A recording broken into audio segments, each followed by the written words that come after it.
Now before I use this photo in a layout, I've noticed that my son has quite a bit of food still on his face. You know, that's pretty typical for a small child of his age.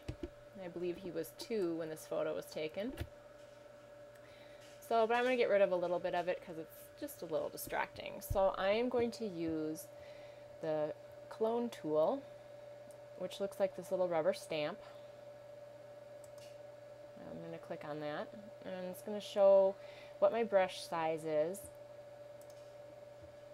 So I'm going to go quite a bit smaller because I really don't want to capture too many pixels at once. In fact, I might even go a little smaller. And what I'm going to do is I'm going to select the Alt key. It's Option on a Mac. And when I press that, you're going to see this little target pop up.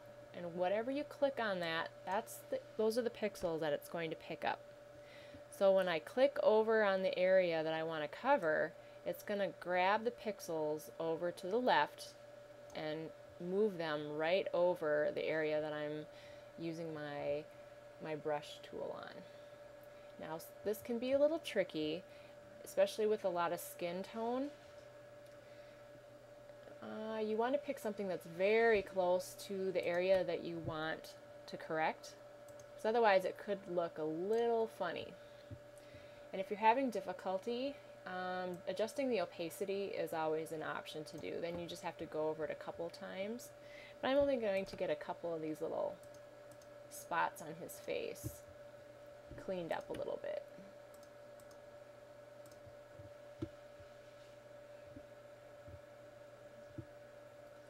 See, maybe get rid of some of the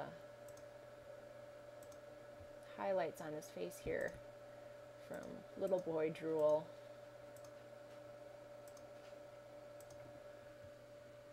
Just to soften it a bit.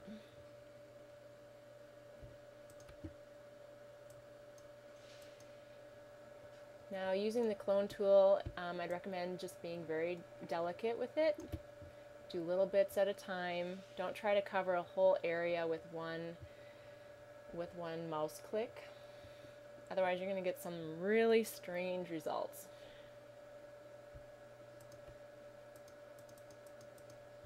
Let's click on that.